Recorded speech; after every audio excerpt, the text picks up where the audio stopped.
सो hey guys, तो आज हम पढ़ने वाले हैं the rise of nationalism Europe का आखिरी लेक्चर, और इसके बाद ये चैप्टर कंप्लीट हो जाएगा। सो अब स्टार्ट करते हैं। By the way guys, thank you so much. हमारे हो चुके हैं 18 सब्सक्राइबर्स। हमने बस इस महीने ही अपना ये चैनल स्टार्ट किया और हमारे 18 सब्सक्राइबर्स हो भी गए। So thank you so much and please subscribe कर लेना। अगर तुम लोग वीडियो देख रहे हो, पसंद आ रही है, तो प्लीज सब्सक्राइब करना, दोस्तों को शेयर करना। एंड अब लेक्चर स्टार्ट करते हैं। अब जर्मनी हीरो कैसे बना?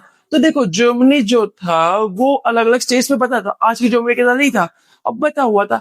लेकिन उनमें से एक था प्रूशिया, या प्रूशिया प्रूशिया कह सकते हो। तो उसने देखा कि ना, वहां पे एक आदमी था ऑटो वन बिस्मार्क। उसने बोला कि देखो, ये सब चीजें बकवास है, ये सब जो डेमोक्रेसी है या फिर यूनिटी की बातें हैं, वो डेमोक्रेसी से नहीं आने वाली। उसने क्या किया, आर्मी यूज की, और आर्मी से उसने जर्मनी को एक किया, यूनाइट किया, लोगों को जबरदस्ती करवा के बस करवा दिया। एंड वो किया कैसे? 7 वॉर्स इन 3 इयर्स, मतलब 7 वॉर्स। लिटरली इमेजिन करो, Germany literally war war war. Denmark, Austria, France सब एकदम बस वॉर ही करने लग गए। तो जर्मनी ने अपनी पावर बढ़ाई, मिलिट्री पावर बढ़ाई। रशिया वैसे ही बहुत अमीर अमीर था और पावरफुल भी था, तो उन्होंने अपनी मिलिट्री पावर को यूज करके जर्मनी को यूनाइट किया।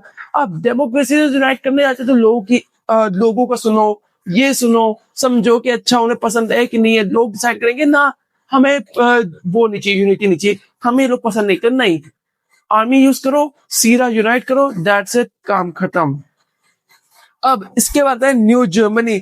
अब न्यू जर्मनी बन तो गई, अब इसमें क्या था, लोगों को सिंगल करेंसी यूज करने को मिला, जिससे कि फायदा हो कि जो हमने पहले भी पढ़ा था जो चीजें, कि एक सिंगल करेंसी कितनी फायदेमंद है। वही लैंग्वेजेस, ये सब चीजों को एक यूनाइट करने की कोशिश की, जिससे कि जर्मनी ग्रो कर पाए, फ्यूचर में ग्रो कर पाए, एंड ग्रो करती गई। इवन तो जर्मनी लिटरली इस वॉर पॉलिसी के कारण कितनी वॉर की, वर्ल्ड वॉर 1, वर्ल्ड वॉर 2। सो जर्मनी खतरनाक तो है। अब इसके बाद हुआ इटली यूनिफाइड। अब इटली क्या था, वो भी 7 स्टेट्स में बटा हुआ था, नॉर्थ, साउथ, ईस्ट, वेस्ट, पर एक उसमें से था सर्वेडियन। अब सर्वेडियन, हाँ सर्वेडियन। तो वहां पे क्या हुआ कि उन्होंने देखा कि ना, हमें यूनिटी चाहिए, ये भी यूनाइट करने लग गए। और सब में कौन मदद किया? Giuseppe Mazzini, Count Cavour and Giuseppe Garibaldi, ये सब लोग आए एक साथ, एकदम इसको यूनिफाई करवाए, मदद की। गुसिपी मजीनी ने तो लिटरली यंग इटली बनाई थी यार, secret society, young Italy, young Europe, ये सब बनाई थी। तो वो ये सब लोग बन रहे हैं जिन्होंने इटली को समेटा, या जर्मनी एक साथ यूनिफाई हो गया, इटली हो गया, सब लोग अब धीरे धीरे यूनिफाई हो रहे हैं। अब देखो, नेशनलिज्म जो मैंने बताया था कि फैलता जा रहा है, अब लोग एक साथ आ रहे आ रहे आ रहे, लोग एक दूसरे को एक्सेप्ट करे, एक करेंसी यूज करे, सब कुछ करे। लेकिन उसी के बीच में एक ब्लैक शीप भी आ गया, जो कि था ब्रिटेन। अब देखो, ब्रिटेन भी 4 पार्ट्स में बटा हुआ था, 4-5 पार्ट से बटा था बेसिकली, पर हाँ वो भी बटा हुआ था। अब वहां पे नहीं, 4 पार्ट्स में तो अब बटा हुआ है, नहीं पहले पहले सारा पार्ट में था।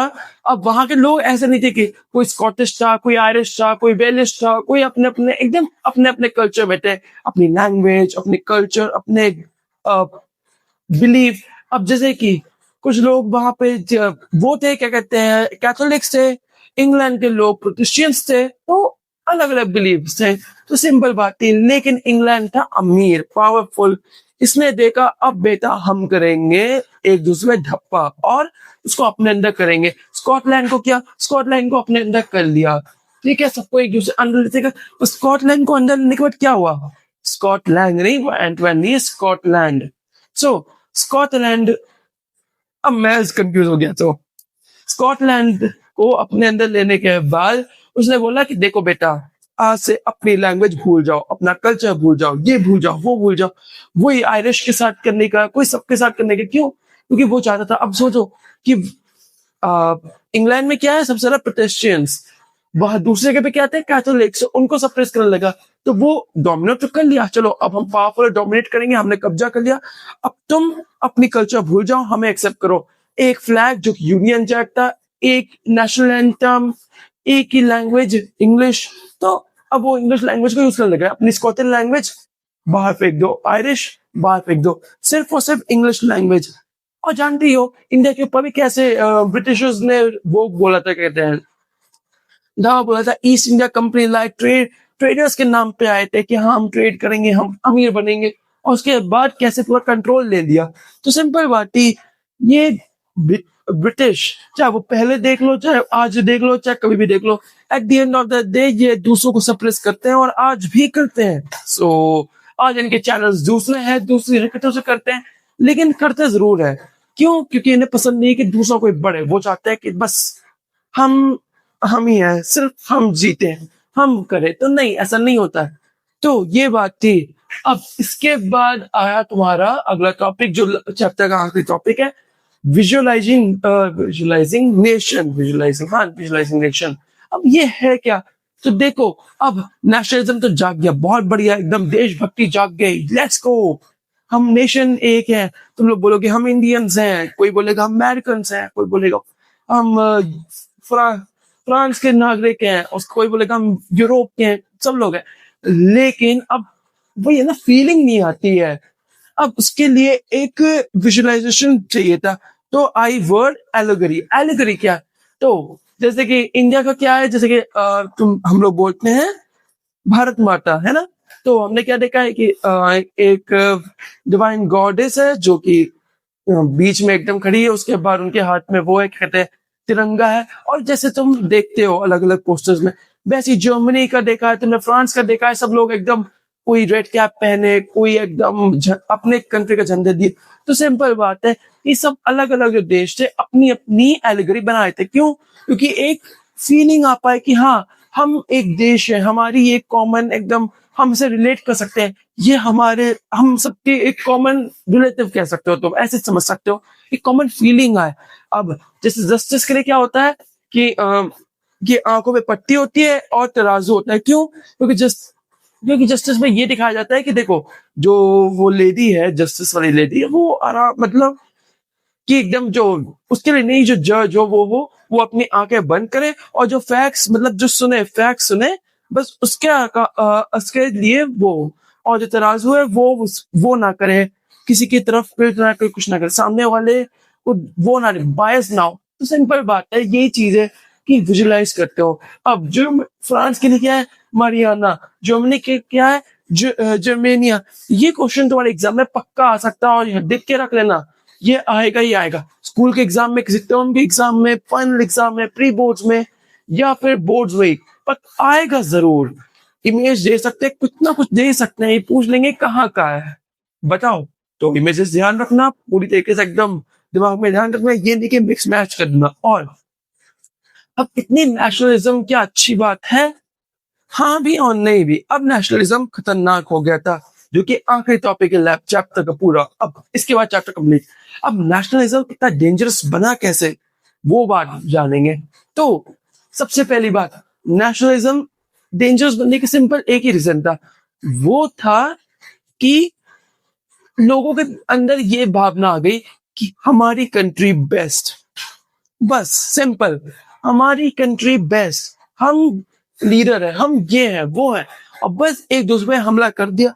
अब देखो, इंडिया के ऊपर कितने अटैक्स किए पाकिस्तान ने आज तक, और क्यों किए? क्योंकि उनको लगता है कि ना वो बेस्ट है, वो सब कुछ कर सकते हैं, ये कर सकते हैं। हमने कश्मीर में देखा था, अगर तुमने देखा न्यूज, ये कैसे वो क्लेम करते हैं कि हमारा है, ये हम जीते, हमारा है। ये इनको ये भी नहीं पता कि कश्मीर इंडिया का है। वैसे अरुणाचल प्रदेश में जो है, जो चाइना क्लेम करता है कि हमारा है। क्यों? क्योंकि सब में अपनी फीलिंग है कि नहीं, हम लीडर हैं, हम सबसे बेस्ट हैं, महान है, हम दुनिया का सबसे बड़ा शेर हम हैं। ये चीज बात है। लेकिन ज्यादा नेशनलिज्म बुरा होता है।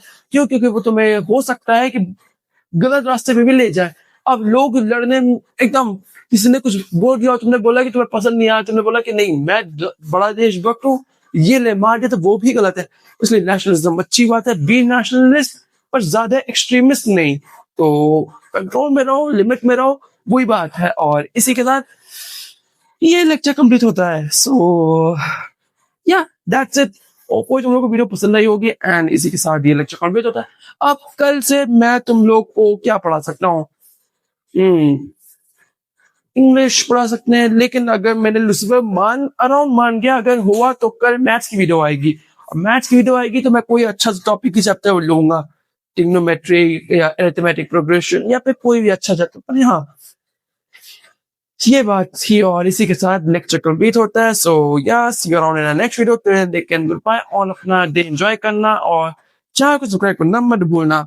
और अगेन, बी नेशनलिस्ट, देश देश के प्रति अपना वो रखो कि हाँ तुम्हारा देश कॉमन है, इमोशंस रखो, कल्चर को प्रिजर्व करो। ये नहीं कि मॉडर्न बनने के चक्कर में तुम सब कुछ भूल जाओ कि तुम्हारी ग्रास रूट्स क्या, ग्रास रूट्स नहीं, रूट्स क्या है तुम्हारी, कल्चरल रूट्स क्या है। तो वो ये बात रही, और इसी के साथ गुड बाय।